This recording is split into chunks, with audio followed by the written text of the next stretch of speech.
जैसा नेता हिंदुस्तान को मिला है, कांग्रेस को मिला है। ये हम सबका सौभाग्य है कि हम लोग उनके छत्र छाया में उनके उसमें काम कर रहे हैं।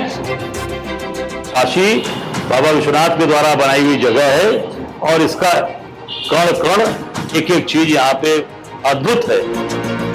वर्तमान की सरकार और इसके पहले की सरकारें, चाहे बसपा की सरकार हो चाहे सपा की सरकार हो, लगातार लड़ता चला रहा हूं। मुख्तार अंसारी तो बहुत ही मतलब इसको मैं कहूं हीनियस क्रिमिनल है और प्रधानमंत्री जी अपने जन्मदिन के दिन चीता छोड़ रहे हैं।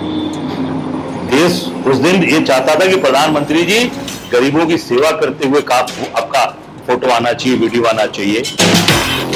वहां पर केवल और केवल लखनऊ का भी नेता योगी जी, वो ज्यादातर गोरखपुर और बनारस ये दो जगह ज्यादा रहते हैं। मैं आशुतोष वत्स और आप देख रहे हैं हमारी विशेष पेशकश फेस टू फेस।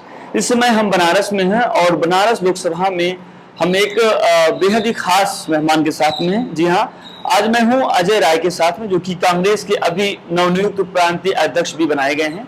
आज हमारे साथ बेहद ही खास मेहमान है। हम चर्चा करेंगे इनके साथ में, कुछ जानेंगे, कुछ 2024 के बारे में बातचीत करेंगे, कुछ ऐसी बातें करेंगे जो कि इनके लिए विशेष मुद्दे रहे हैं। तो हम स्वागत करेंगे अजय राय जी का। सर, आपका स्वागत है। सबसे पहले तो सर मैं बात करना ये चाहूंगा कि जो लोग बनारस के हैं वो तो आपके ही हैं, जो उत्तर भारत या भारतीय हैं उनको आपके बारे में अब दिलचस्पी होना बहुत शुरू हो गई है, बिकॉज ऑफ देश के जो प्रधानमंत्री हैं वो आपके ही लोकसभा सीट से आते हैं और आप ही उनके मुख्य प्रतिद्वंदी भी हैं। सबसे पहले मैं चाहूंगा अपना छोटा सा एक जो है ना परिचय देते हैं आप। मेरा छोटा सा परिचय है, मैं काशी का रहने वाला हूँ, अजय राय नाम है मेरा। सन 93 से राजनीति में हूँ और 96 से लगातार 17 तक विधायक था। मोदी जी से पार्टी ने आदेश किया, राहुल जी ने, प्रियंका जी ने, हमारी नेता सोनिया जी ने, कांग्रेस पार्टी ने कि लड़ना है। मैं लगातार दमदारी से लड़ रहा हूँ, लगातार यहाँ की बात उठाता रहता हूँ और लगातार काशी वासियों की बात को, प्रदेश की बात को जनता के बीच में उठाता रहता हूँ। अजय सर, हम सबसे पहले यही जानना चाह रहे हैं क्योंकि हमारे साथ और लोग भी फिल्में पसंद है कि नहीं आपको?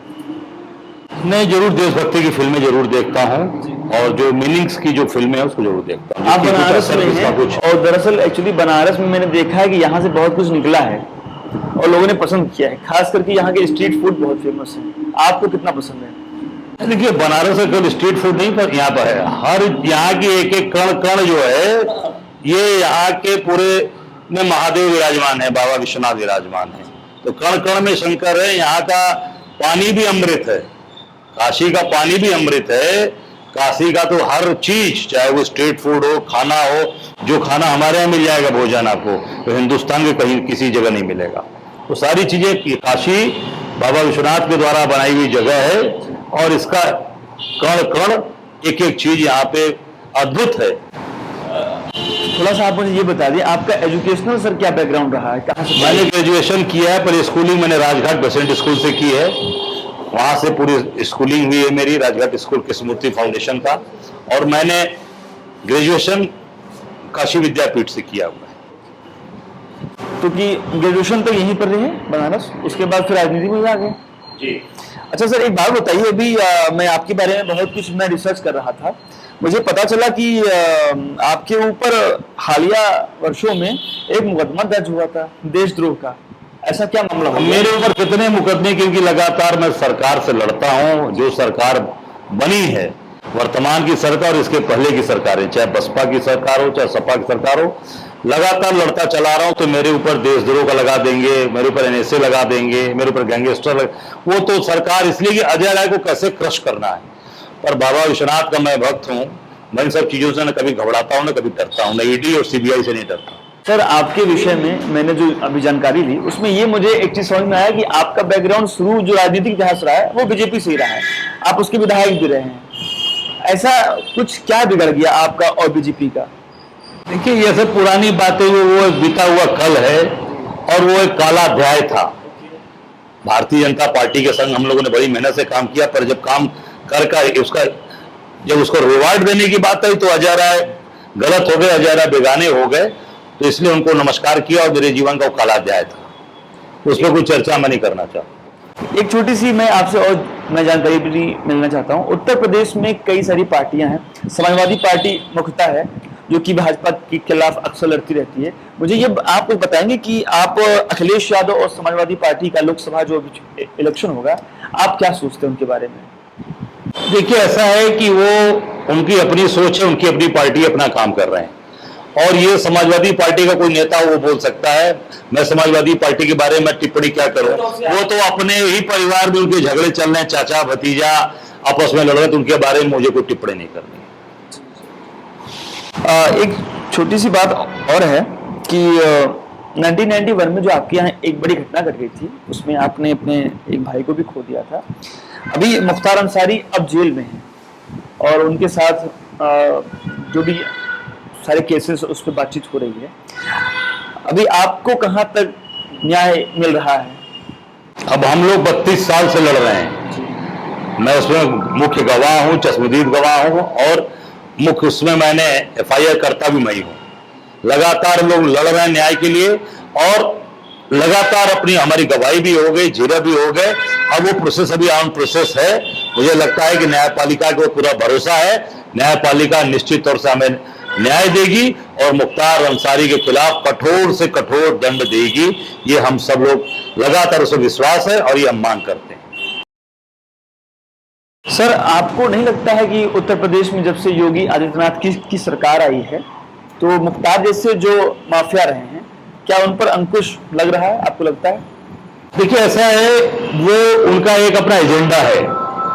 योगी जी अपने एजेंडे पर काम कर रहे हैं, और केवल आप देखेंगे कि इस तरह की चीजें जो भी लोग हैं उनके खिलाफ जो भी चीजें कर रहे हैं, उसमें दिखावा ज्यादा है और ओरिजिनलिटी कम है। ऐसे और कई माफिया हैं जिनके खिलाफ कार्रवाई होनी चाहिए और वो कार्रवाई नहीं हो रही है। उस पर चुपचाप मोदी जी मौन साधे हुए। आपको क्या लगता है सर, इसके पीछे क्या है बात? अब ये उनसे पूछिए। मुझे जो महसूस हो रहा है, या आम जनता को जो महसूस हो रहा है, वो मैं बोल रहा हूं कि भाई, माफिया अगर है, अगर वो कहीं ना कहीं से गलत तरीके से धन अर्जित किया हुआ है, या उसने इस तरीके की चीजों का साम्राज्य खड़ा किया हुआ है, तो सबको उस लोगों को, ऐसे लोगों के खिलाफ कार्रवाई करनी चाहिए। मुख्तार अंसारी तो बहुत ही, मतलब इसको मैं कहूं, हीनियस क्रिमिनल है, बहुत बड़ा इंटरनेशनल अपराधी है वो। उसके सारे पूरे आतंकवादियों से संबंध रहे हैं, तो उसके खिलाफ तो कार्रवाई नहीं, पर ऐसे लोग हैं उनको एक श्रेणी में तय करके उनके खिलाफ कठोरतम कार्रवाई करें, तब आम जनता के अंदर उनके प्रति विश्वास जाएगा। सर, बीता जो लोकसभा का जो इलेक्शन रहा है 2019 का, उसमें आप और नरेंद्र मोदी जी का ही बस आमना सामना रहा। बहुत चर्चा रही, पूरे भारत में रही, बल्कि विश्व के मीडिया ने भी इसको बहुत ही प्रमुखता से लिया था। सर, चुनाव तो बीत गया, अभी वो 5 साल हैं, अभी दोबारा आ गया। पिछले वर्ष या पिछले लोकसभा में जो गलतियां आपसे हुई या उनकी कुछ फायदेमंद हुई, आप उस पर कभी कुछ सोचते हैं कि क्या उनका अच्छा रहा कि वो निकल रहे हैं बार बार? देखिए, ऐसा है आशुतोष जी, गलतियां मुझसे नहीं हुई।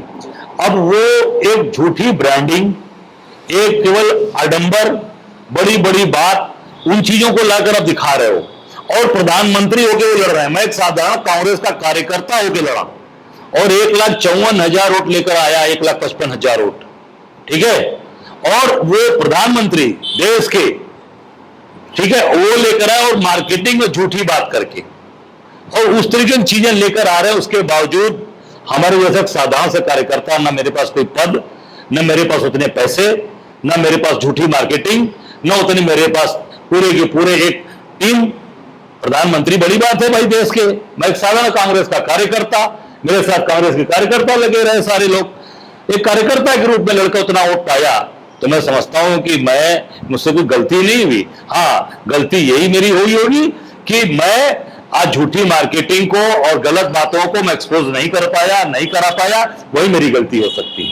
या मेरे पास उतने पैसे नहीं कि उतने खर्च कर पाता, साड़ी, कपड़े और तमाम जो चीजें बांटी गई, घड़ियां बांटी गई, जूते बांटे गए, वो मैं नहीं बांट पाया, मेरे पास उसकी कमी रही, मेरी गलती यही है। ठीक है, व्यक्तिगत तौर पर आप देश के प्रधानमंत्री नरेंद्र मोदी को किस तरह से आप देखते हैं?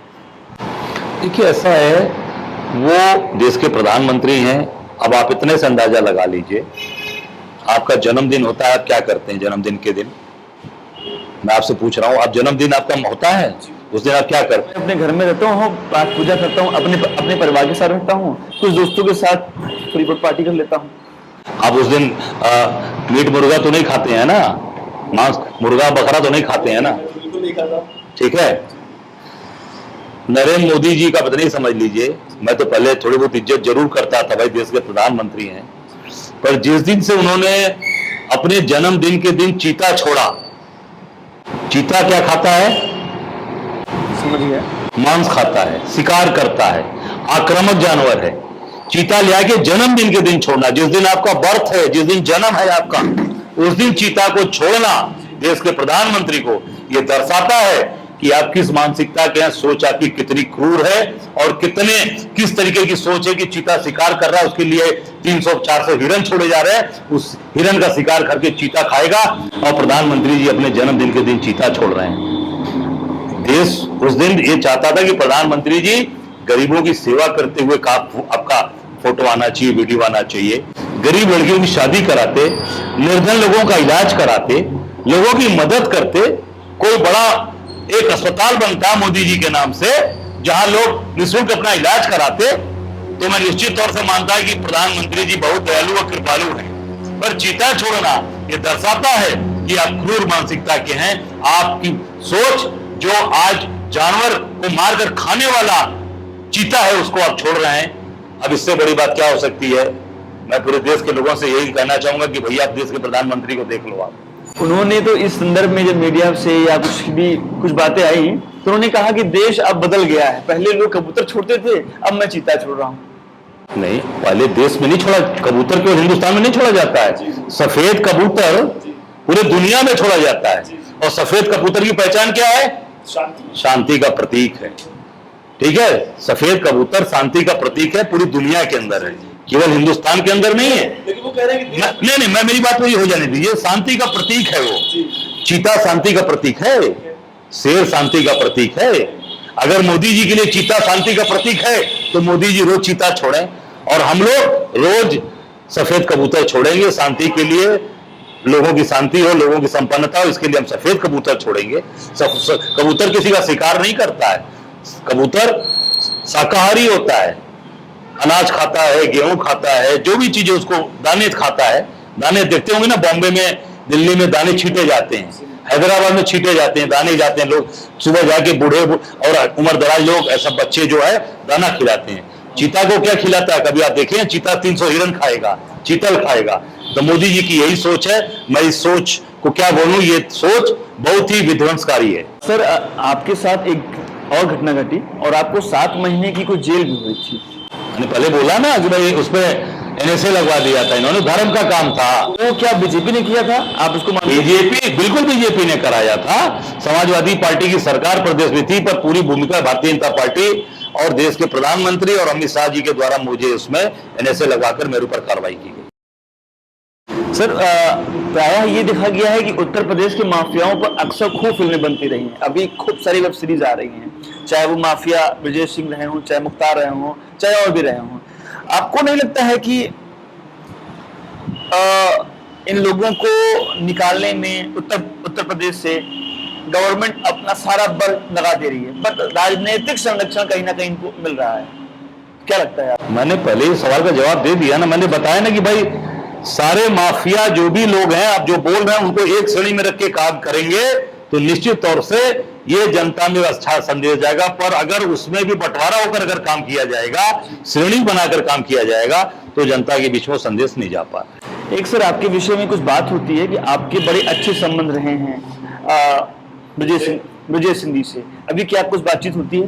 देखिए, ऐसा है, राजनीतिक जीवन में जो व्यक्ति काम कर रहा है तो निश्चित तौर से वो आदमी हो सकता है पहले के बहुत से ऐसे रिश्ते नाते चले आ रहे होंगे, पर आज के दिन में मेरा किसी से कोई संबंध नहीं, कोई रिश्ता नहीं है।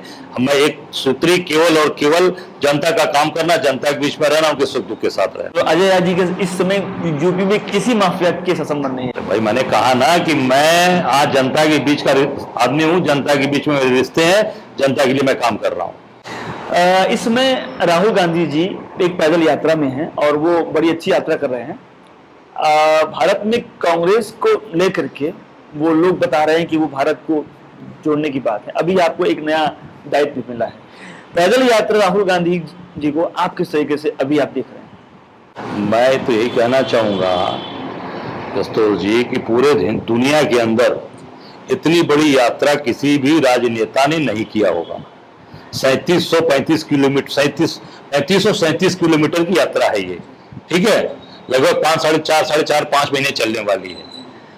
4 दिन जरा चल के कोई दिखा दे, देश के प्रधानमंत्री जी चल के दिखा दें, अमित शाह जी 4 दिन चल के दिखा दें, और मैं दावे के साथ कहता हूं कि भारतीय जनता पार्टी का कोई नेता 1 हफ्ता 4 दिन चल के दिखा दे, कोई नहीं चल सकता। ये कोई झूठी बात, बड़ी बड़ी बात बोलते हैं ये सारे लोग, केवल उसको केवल प्रोपगंडा कर उठाना करते हैं। राहुल गांधी जैसा नेता हिंदुस्तान को मिला है, कांग्रेस को मिला है, ये हम सबका सौभाग्य है कि हम लोग उनके छत्र छाया में उनके उसमें काम कर रहे हैं। राहुल जी निश्चित तौर से यात्रा पूरे हिंदुस्तान के लिए ये मील का पत्थर होगी, और पूरे देश में ये संदेश जा रहा है कि राहुल गांधी लड़ने वाला और आम जनता की बात उठाने वाला है, ये संदेश जा रहा है। सर, इसमें जो देश में राजनीति चल रही है उसमें जो कांग्रेस पार्टी है उसमें इस समय अध्यक्ष के पद को लेकर के बहुत सारी मारामारी है, तो कई सारे नेता उसमें लगे हुए हैं, आपको क्या लगता है? कोई मारामारी नहीं है, ट्रांसपेरेंट व्यवस्था है। और यहाँ पर मानव ने जैसे भी ये बोलते हैं ना कि ये केवल ऐसे हो रहा है, रबर स्टैंप है, रबर स्टैंप हमारे यहाँ नहीं है। हमारे यहाँ पूरी तरीके से ट्रांसपेरेंट पारदर्शी व्यवस्था है, और उसमें चुनाव हो रहा है। सब लोग उसमें जो जीतेगा वो प्रदेश राष्ट्रीय अध्यक्ष होगा और वो काम करेगा। हमारे पार्टी के लोग हैं सारे। अगर मैं स्पेशली अजय राय की बात करूं तो अजय राय किस नेता को चाह रहे हैं कि वो अगर उसके हाथ में बागडोर आए तो कांग्रेस का भविष्य अच्छा हो? देखिए ऐसा है, ये निश्चित तौर से भी आने दीजिए समय, अभी समय नजदीक आएगा, ये हम लोग तय करेंगे कि हमें क्या करना है और क्या डिसीजन लेना है। एक अहम सवाल है सर, उत्तर प्रदेश में कांग्रेस की जो स्थिति है वो डेली आई इलेक्शन में गिरती जा रही है। अभी दोबारा से कुछ प्रांतीय अध्यक्ष उसमें से एक आप भी बने हैं, क्या लगता है आपको सर कांग्रेस का भविष्य अभी क्या होगा? आप लोग किस तरीके से फिर काम करेंगे? लोकसभा का चुनाव भी है। देखिए ऐसा है, आप उठाकर ये देख लीजिए, विधानसभा के चुनाव में हम पहले का बहुत मजबूत थे, पहले भी कमजोर थे, इसमें भी हम जरूर कमजोर हुए, जो थे उससे कमजोर हुए, पर जो लोगों को अवसर मिला या जिनको काम करने का अवसर मिला, सपा, बसपा, भाजपा, इन्होंने जनता के लिए कौन सा काम किया है आप उठाकर एक देख लें, जिससे व्यापार, काम, महंगाई, भ्रष्टाचार या जातिवाद, विकास। आप बनारस आप आए हैं ना, बनारस शहर आपको कैसा लगा आप बताइए? देख रहे हैं ना, भीड़ भाड़ है ना, प्रधानमंत्री का संसदीय क्षेत्र है, आप हैदराबाद से आए हैं, आप सोच सकते हो कि बनारस जो प्रधानमंत्री का संसदीय क्षेत्र है, जब उसकी हालत ऐसी है तो पूरे प्रदेश की हालत क्या होगी? अब इससे ज्यादा मैं क्या बोल सकता हूं। तो कांग्रेस निश्चित तौर से मजबूती से 2024 में उत्तर प्रदेश में प्रियंका गांधी, राहुल गांधी के नेतृत्व में, सोनिया जी के नेतृत्व में परचम फहराएगी। सर, कांग्रेस पार्टी पे अभी मैं आपके लखनऊ के ऑफिस में था तो वहां मैं कई कार्यकर्ताओं से मेरी मुलाकात हुई। एक आरोप कार्यकर्ता भी लगा रहे हैं कि जमीनी जो कांग्रेस रही है बूथ वाली, वो अब खत्म हो गई है। आप इसके बारे में अब क्या सोचते हैं? कैसे? मैं आपके सामने बैठा हूँ, अजय राय के बारे में अगर कोई ये कह दे कि जमीनी नहीं है तो फिर मैं राजनीति छोड़ दूंगा। उनका ये कहना है कि कार्यकर्ताओं से एक रिश्ता टूट गया है। अरे भाई, मैं कह रहा हूँ ना, अभी चीजें आई है ना, हम लोग जमीनी लोग हैं, और जमीन पे एक एक कार्यकर्ता, एक एक आदमी, आपने देखा ना कि 12 भी गाड़ी में बैठे थे जिनका पैर टूटा था, मैं जाकर उनसे बूथ के बारे कार्यकर्ता हैं, कोयली जी, उनसे जाके मैं गाड़ी में जाके मिल के आया, मिलने आए थे मुझसे। तो एक एक जमीन के कार्यकर्ताओं का ध्यान रखा जाएगा, और एक एक किसी भी कार्यकर्ता को न परेशान होगा ना उसके आंख में आंसू आएगा, ये जरा विश्वास दिलाते हैं। उत्तर प्रदेश के साथ साथ भारत में जो भी राजनीतिक गलियारे हैं, और वो चाहे वो आम चाय की चौराहे भी हैं जहाँ पे लोग अक्सर चाय कॉफी पीते हैं, एक चर्चा शुरू हो गई है कि बीजेपी ने, या यूं कहें कि कुछ राजनीति के साथ एक परिवेश बन रहा है कि कांग्रेस का भारत में एक विकल्प आ रहा है। आप आम आदमी पार्टी, इस पर आपकी क्या राय है, या ये चर्चा है? अच्छा, आप ये बता दो, आप पार्टी जो झूठी बात, आप पंजाब में आए, पंजाब में आने के बाद कितनी हत्याएं हुई हैं, कैसे कैसे मारे जा रहे हैं, कितनी घटनाएं घटी, आप देख लीजिए। कांग्रेस की सरकार थी, देख लीजिए क्या हुआ था। तो ये उनका मुख्यमंत्री का अभी मान ही रहे हैं, जो उनका मुख्यमंत्री है, क्या नाम है उसका, भागवत मान, उसका किस्सा सुना है आपने? जानते हैं ना, मुख्यमंत्री है, उनके साथ क्या हो रहा है। अब उनको फ्रैंकफर्ट में जहाज से उतार दिया गया। क्यों? क्योंकि उन्होंने हैवी ड्रिंक किया था। हैवी ड्रिंकर है, ड्रिंकर नहीं, ड्रंकर है, ड्रंकर। मुख्यमंत्री को, पंजाब के देश, हिंदुस्तान के एक प्रदेश के सबसे अच्छे मुख्यमंत्री को जहाज से उसको मेंबर्स ने बाहर कर दिया। अब ये विकल्प बनेंगे। अगर ऐसे लोग विकल्प बनेंगे तो मैं समझता हूं फिर देश थोड़ा सत्तर में चला जाए। सर, आपने अक्सर अपने चुनाव की जब भी रैलियां होती रही हैं तो बहुत कुछ बोला है, और एक आपके ऊपर आरोप लगा कि आपने विगत जो पिछली बार जो भी चुनाव हुए थे उसमें देश के प्रधानमंत्री और यूपी के सीएम को आपने कुछ अभद्र बोल दिया था।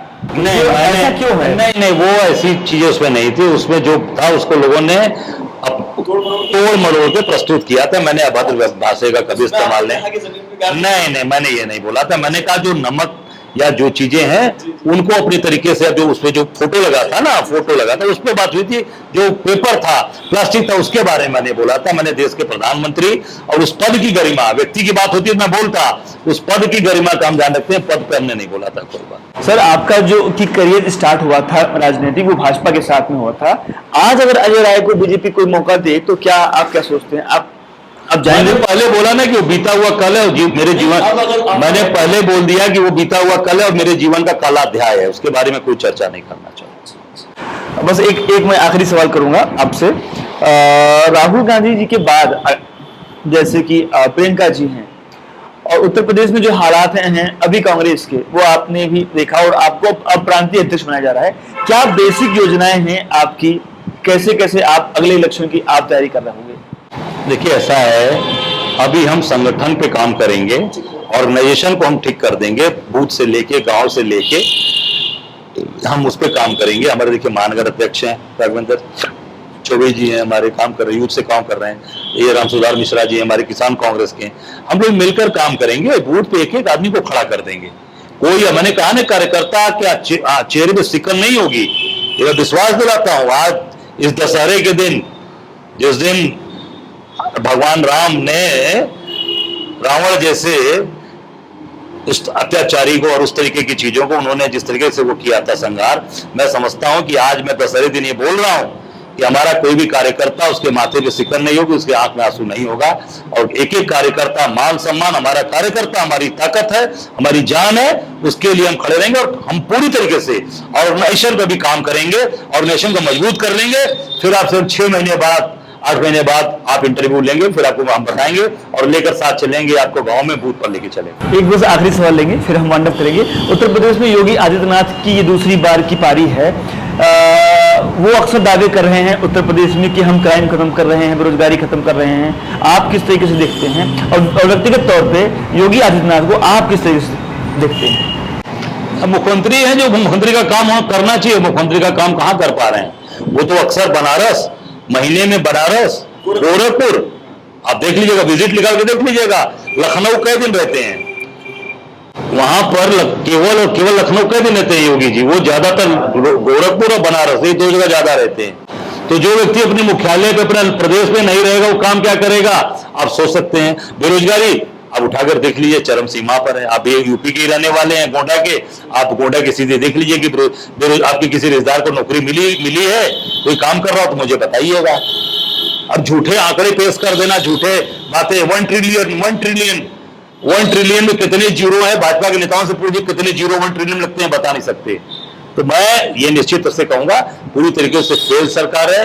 और ये इस बार जो स्थिति इनकी बनी है, या आम जनता में दिन प्रतिदिन इनका जो है चेहरा बेनकाब होता जा रहा है और एक्सपोज होते जा रहे हैं। बस एक और आखिरी लेंगे। इतनी सारी घटनाएं घटी हैं वर्षों में, बहुत सारी घटनाएं घटी, कांग्रेस कहीं भी किसी भी एजेंडे पे आई क्यों नहीं सर उत्तर प्रदेश में? आप एक घटना बता दीजिए जिस पे कांग्रेस स्टैंड नहीं किया। सर, जैसे कि बेरोजगारी पर अभी तक कोई बड़ी रैली नहीं हुई आपकी पार्टी की तरफ से उत्तर प्रदेश में। इतनी बड़ी बड़ी घटनाएं घट गई, हाथरस वाली घटना घटी, फिर अभी लखीमपुर में घटी, लेकिन कोई यूपी में कोई धरना प्रदर्शन नहीं हुआ। आप ये बताओ, क्यों नहीं हो रहा है? हाथरस कौन गया?